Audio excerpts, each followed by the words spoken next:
Bonjour, Katia Muller, pharmacien au CHU de Nice. Je vais vous présenter comment améliorer la prise en charge des patients sous anticoagulants oraux directs, l'intérêt d'entretien pharmaceutique à visée ville-hôpital.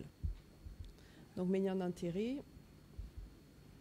Alors, les anticoagulants oraux directs sont des médicaments à haut risque dont le rapport bénéfice-risque est conditionné par leur bon usage, et donc il est essentiel que les patients acquièrent dès l'initiation si possible les compétences nécessaires pour gérer au mieux leur traitement.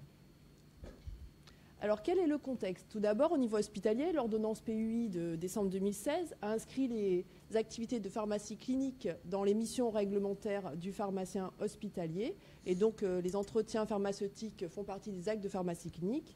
Et l'on voit d'ailleurs le modèle de pharmacie clinique 2017 de la SFPC, dans lequel les entretiens pharmaceutiques font partie intégrante des activités de pharmacie clinique. Au niveau officinal, si l'on regarde ce qui s'est passé, donc la Convention nationale des pharmaciens titulaires d'officine parue au JO du CIME 2012 avait dans ses axes prioritaires la revalorisation du rôle du pharmacien en santé publique, notamment au travers de l'accompagnement des maladies chroniques et la prévention des risques iatrogéniques formalisés par un entretien pharmaceutique. Alors cette convention a été complétée par divers avenants, et notamment l'avenant numéro 8 qui concernait les anticoagulants oraux directs, les AOD, et donc dans lequel tout était formalisé sur comment mettre en place des entretiens pharmaceutiques au niveau officinal avec une rémunération valable pour 2 entretiens. Donc dans ce contexte-là, notre objectif a été de mettre en place et d'évaluer l'intérêt d'entretiens pharmaceutiques pour les patients sous AOD lors de leur hospitalisation dans les services de cardiologie de notre CHU, et ensuite de faire un relais en officine. Alors pour ce faire, tout d'abord, nous avons constitué un groupe pluridisciplinaire composé de cardiologues, pharmaciens hospitaliers, pharmaciens officinales et infirmiers, tous formés à l'éducation thérapeutique. Et nous avons commencé à concevoir le projet que l'on a appelé PAPAOD pour amélioration du parcours de soins hôpital-ville des patients traités par anticoagulants oraux directs. La première phase de cette mise en place de projet a été l'élaboration de documents, notamment avec ce petit flyer de présentation du projet aux patients, donc dans lequel il était stipulé qu'on pouvait faire donc un entretien à l'hôpital et ensuite poursuivre par notamment 2 entretiens en officine. Et donc ici, on voit le contact de la pharmacie de l'hôpital et ensuite le pharmacien officinal qui pouvait mettre son cachet et programmer 2 nouveaux entretiens avec le patient. Nous avons conçu un guide d'entretien qui s'est basé sur le guide d'entretien mis en ligne sur le site Amélie, donc dans le cadre de l'amendement 8 sur les AOD, afin que les messages qui étaient passés à l'hôpital soient strictement les mêmes ensuite sur le relais officinal. Donc on voulait une vraie adéquation entre ce qui allait se dire à l'hôpital et ce qui allait être fait en officine par la suite.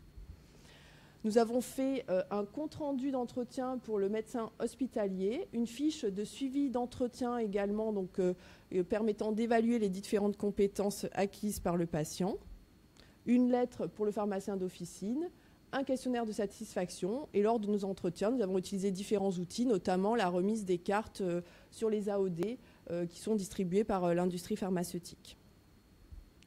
La deuxième étape de la mise en place de ce projet a été la formation de l'externe en pharmacie qui allait réaliser les entretiens. Nous avions une externe en pharmacie option officine, et donc du coup, ça a été son rôle pendant son stage.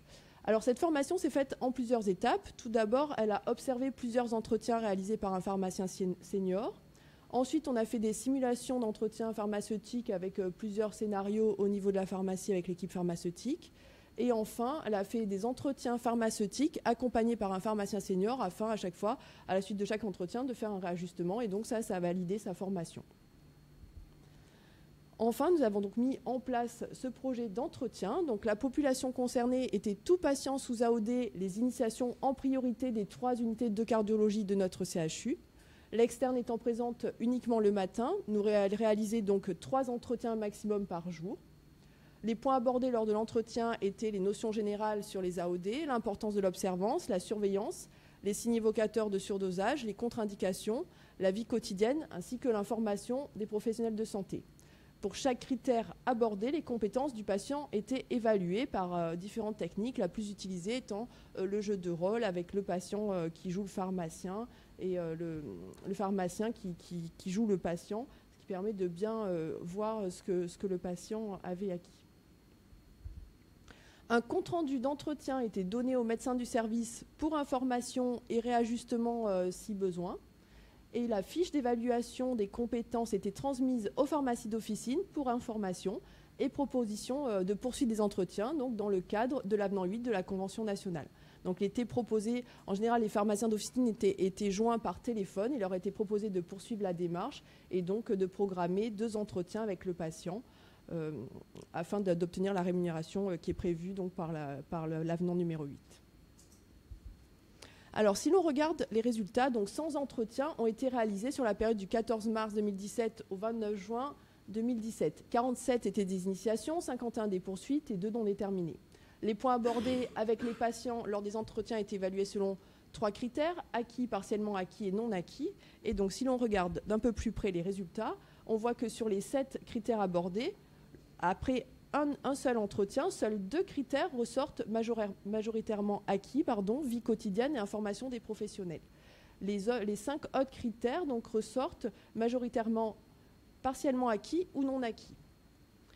La satisfaction des patients qui était évaluée, donc nous avons eu un fort taux de satisfaction avec 94% des patients satisfaits.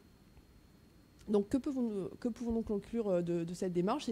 Tout d'abord, la mise en place des entretiens pharmaceutiques est une démarche essentielle pour sécuriser la prise en charge des patients sous AOD, mais surtout que le fort pourcentage des points estimés comme uniquement partiellement acquis confirme la nécessité d'entretiens multiples et coordonnés afin d'atteindre les objectifs de compétence et d'autonomie du patient. La fiche d'évaluation transmise aux officinaux permet de répondre à cet objectif et donc de renforcer le lien ville-hôpital. Et donc, à venir, actuellement, nous sommes en train d'étudier le taux de poursuite des entretiens en officine. On va avoir une base de données pas mal. Donc, merci pour votre attention et surtout, merci à toute l'équipe du projet Papa OD. Merci.